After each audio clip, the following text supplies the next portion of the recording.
আসসালামু আলাইকুম বন্ধুরা, সবাই কেমন আছো? আশা করি সবাই ভালো আছো। আলহামদুলিল্লাহ। তো আজকে আমি একটা রেসিপি নিয়ে এসেছি রেসিপি খিচুড়ি। তো আমি এখানে চাল নিয়েছি, 2 রকম ডাল নিয়েছি, আর আমি এখানে পেঁয়াজটা কেটে রেখেছিলাম। আর আমি 2টো গ্রিন চিলি দেব, কাঁচা লঙ্কা। তো প্রথমে কিছুই না, একটা বড় কুকারে আমি তেল নিয়ে নিচ্ছি, সর্ষে তেল। যেহেতু কুকারটা প্রচণ্ড বড়, তো আমি তার জন্য তো অত তেল নিতে পারবো না, তো অল্প তেল থেকে আমি রান্না করি সবসময়। তো আমি এখানে ফোড়নে দিচ্ছি জিরে আর রসুন। তো আমার জিরে রসুনটার ফোড়ন হয়ে গেছে, তো আমি এখানে পেঁয়াজ দিয়ে দিলাম একে একে। আপনারা বুঝতেই পারছেন কুকারটা প্রচণ্ড বড়, 10 লিটারের কুকার। তো আমি সবসময় এই কুকারেই চড়াই সব কিছু।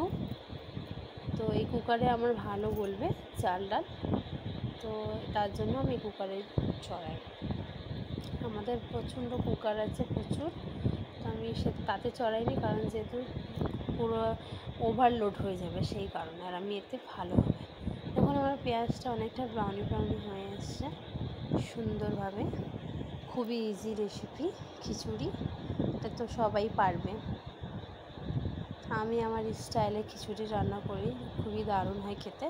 আপনারা চাইলে অতি অবশ্যই একবার ট্রাই করবেন। তো দেখুন আমার পেঁয়াজটা তো অনেকটা লাল লাল হয়ে গেছে, ব্রাউন ব্রাউন। তো আমি এখানটায় ডাল অ্যাড করে ফেলছি সুন্দরভাবে। তো প্রথমে এক একটা ডাল আমি ভুনে নেব 2 মিনিট 3 মিনিট ধরে সুন্দর করে। তারপরে আমি মসুর ডাল ডালছি। আমার বাটিতে লেগে আছে, তার কারণে আমি বাটিটা পরিষ্কার করে নিই আবার পরে সুন্দর করে।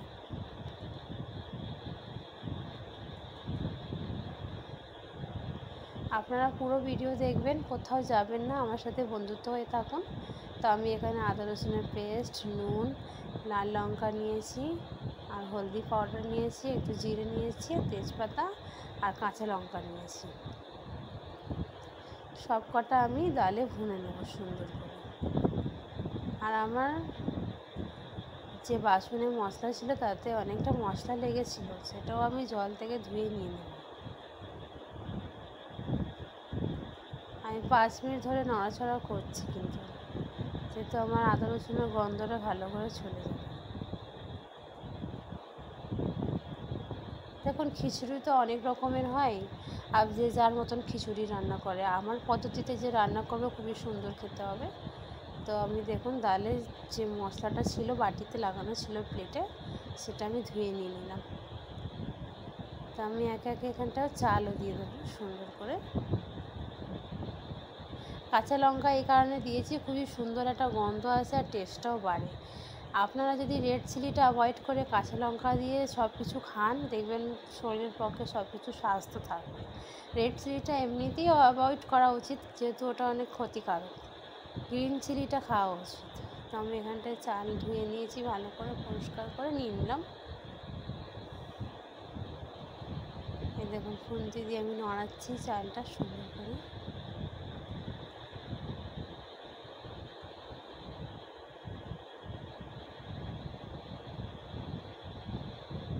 সবসময় মনে রাখতে হবে যে কোয়ান্টিটিটা চালেরটা কম থাকবে, আর ডালগুলো একটু কোয়ান্টিটি বেশি থাকা উচিত, তাহলে খিচুড়ি সবসময় টেস্টি হবে। আপনারা একবার এরকম করে দেখবেন। আমি চালের কোয়ান্টিটিটা কম রাখি আর ডালের কোয়ান্টিটিটা বেশি রাখি, যেহেতু আমার চাল থেকে বেশি ডালের টেস্টটা চাই আমাকে।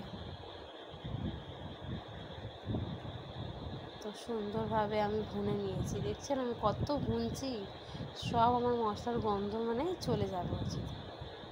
আমি এখানটায় জল দিয়ে দেবো,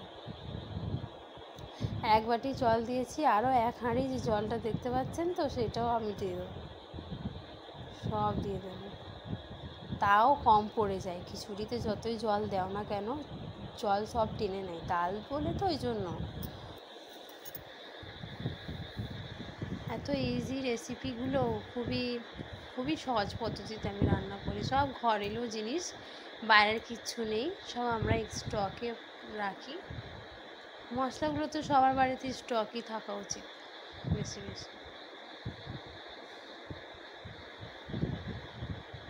আর একটা খিচুড়ি দেবো গোবিন্দভোগ চালে, ওটা আরও সুন্দর হয় রান্নাটা।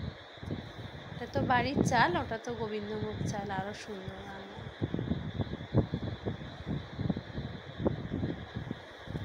আমি এবার এখানটায় ঢাকনা ঢেকে দেবো।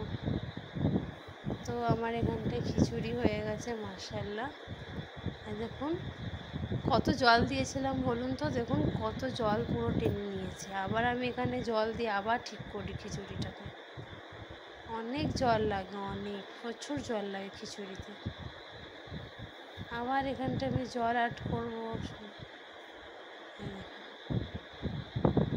আপনারা আপনাদের পরিমাণ মতন জল দেবেন। আমি যেহেতু আমার খিচুড়িটা একটু নরম নরমটা হবে, সেই কারণে আমি জল দিয়েছি। নাহলে চালগুলো তো খাড়া খাড়াই রয়ে যাবে, তাহলে ওটা খিচুড়ি তো মনে হবে না, না সেই কারণে।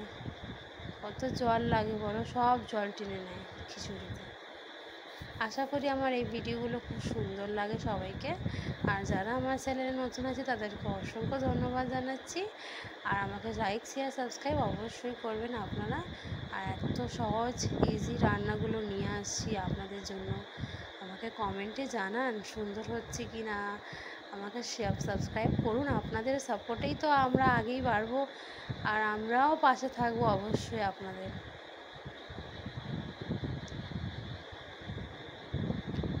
এক দুসরাকে হেল্প করব, আগে বাড়বো, পাশে থাকবো, তখনই আমরা সব কিছুই করতে পারবো। এই দেখুন আমি এখানটায় প্লেটে নিয়ে নিয়েছি নিজের খাবার পরিমাণ মতন খিচুড়ি, ভর্তা, আচার, পাঁপড় আর ডিম।